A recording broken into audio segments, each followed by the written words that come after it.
Sino ba naman ang gustong makalimot sa taong naging parte ng buhay natin? Kung gabi-gabi ka pa rin umiiyak at naghihintay ng text niya, stop scrolling. Pag-usapan natin kung paano mo siya mapapabalik nang hindi mo kailangan magmakaawa. Kung interesado kang makipagbalikan kay ex, panoorin mo ang mga tips na ito. Baka sakaling makatulong at magkaroon pa kayo ng second chance. Pero bago tayo magsimula, pa-subscribe naman dyan at pakiclick na rin ang notification bell para lagi kang updated sa mga bago nating tips at kaalaman. Tara, simulan na natin. Isa, lagi pa rin siyang nagre-reach out kahit wala naman importanteng dahilan. Kapag ang ex mo ay palaging gumagawa ng paraan para makausap ka, possible na hindi ka pa niya tuluyang nakakalimutan. Dalawa, mabilis siyang mag-reply kapag ikaw ang nag-message. Ibig sabihin, interesado pa rin siyang makipag-usap at makipag-connect sa'yo. Tatlo, hindi pa niya binubura ang mga memories ninyong dalawa. Mga pictures, videos o gifts ay iniingatan pa rin niya. At ito ay maaring senyales na mahalaga ka pa rin sa kanya. Apat, madalas ka pa rin niya itanong sa mga kaibigan mo kung kumusta ka na at kung ano ang mga pinagkakaabalahan mo sa buhay. Senyales ito na hindi ka pa rin niya nakakalimutan. 5. Naiinggit siya kapag may ibang lumalapit sa iyo. Ang selos ay madalas indikasyon na may feelings pa ring natitira. 6.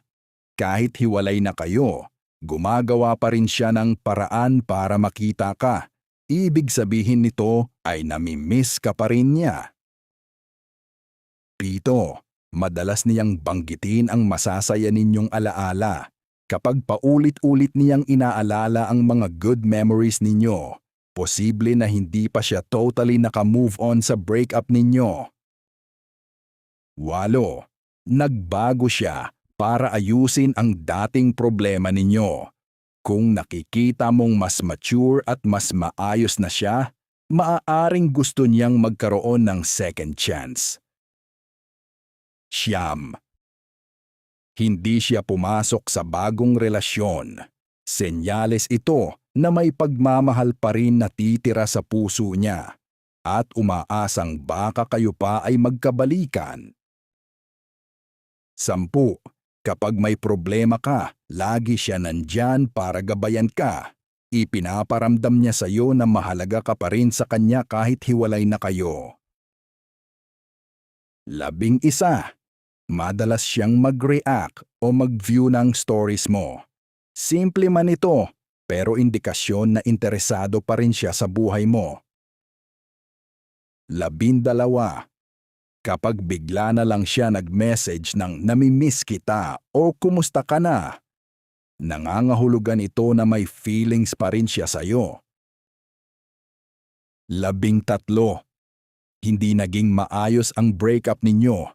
May mga relasyon na natatapos lang dahil sa pride, galit o misunderstanding at minsan may chance pa itong maayos. 14.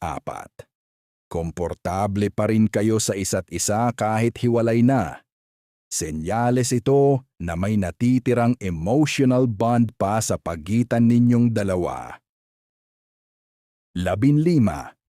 Yung pakiramdam na ayaw kanyang mawala sa buhay niya, lagi pa rin siyang lumalapit o nagpaparamdam, isa lang ang ibig sabihin. Umaasa siya na baka kayo ay magkakaayos. 16. Kapag malungkot siya o may problema, ikaw agad ang una niyang tinatawagan. Senyales ito na mahalaga ka pa rin bilang emotional support niya. 17. Hindi niya kayang iwasan ka ng matagal. Kahit nagkaroon kayo ng no contact, bumabalik at bumabalik pa rin siya para magparamdam. 18. Ang pag-amin niya sa mga pagkakamali at pagsisisi ay senyales na nagkakaroon na siya ng realization at posibleng gusto niyang ayusin ang nasira ninyong relasyon. 11. Kung nagpapakita siya ng effort na mapalapit muli sa pamilya o mga kaibigan mo, maaring gusto niyang maibalik ang closeness ninyo, hindi lang sa'yo, kundi pati na rin sa mga taong malapit sa'yo. 20. Kahit wala na kayong label, ramdam mo pa rin ang lalim ng koneksyon ninyo sa isa't isa. Minsan, may mga relasyon talagang mahirap kalimutan. Tandaan mo, kaibigan, ang pag-ibig ay parang hangin. Hindi mo nakikita, pero ramdam na ramdam mo. Kapag pinipilit mong hawakan, nawawala. Pero kapag hinayaan mo lang, kusa itong dumadampi sa'yo sa tamang oras. Kung nakarelate ka sa video na ito, huwag mong kalimutan mag-like at mag-subscribe para sa mas marami pang tips at hugot tungkol sa pag-ibig at buhay. At kung may pinagdadaanan ka ngayon, comment mo lang sa ibaba para pag-usapan natin. Tandaan mo, darating din ang tamang tao sa tamang panahon. Maraming salamat sa panonood. Ingat kayo palagi.